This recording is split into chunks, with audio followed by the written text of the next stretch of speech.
Hey, Brian, I am so excited. You are going to be one of the speakers at the Retirement and Longevity Summit. I know you have a couple sessions that you're going to do. Frankly, I would have been good if you had 10 or 20 sessions, but I know we can't just make it the Brian show. But we have you scheduled to do funded contentment and how that relates to retirement. And I know it's a big issue. I know it's important.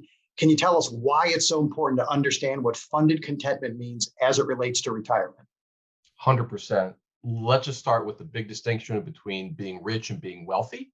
Rich is the quest for more, which we know from lots of psychology is rarely satisfying, at least in the medium to long term.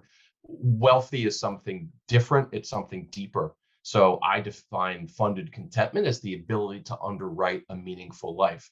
So when we think about funded contentment in the context of retirement, it makes all the sense in the world. We want to be able to afford the things that are meaningful to us.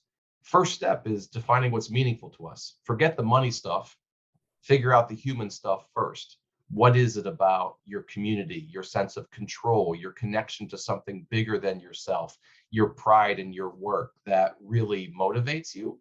And let's figure out as you prepare for and enjoy retirement, how you can afford financially that sense of funded contentment.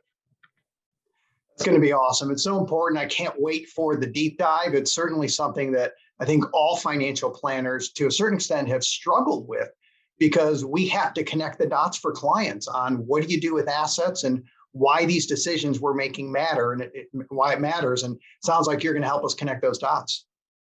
I hope so. I mean, there's a lot of dots to be connected. And I think that the conversation between forward-looking human-first advisors and their clientele is evolving in a very positive way where we can address these issues and we get to the money stuff, the portfolio, the markets.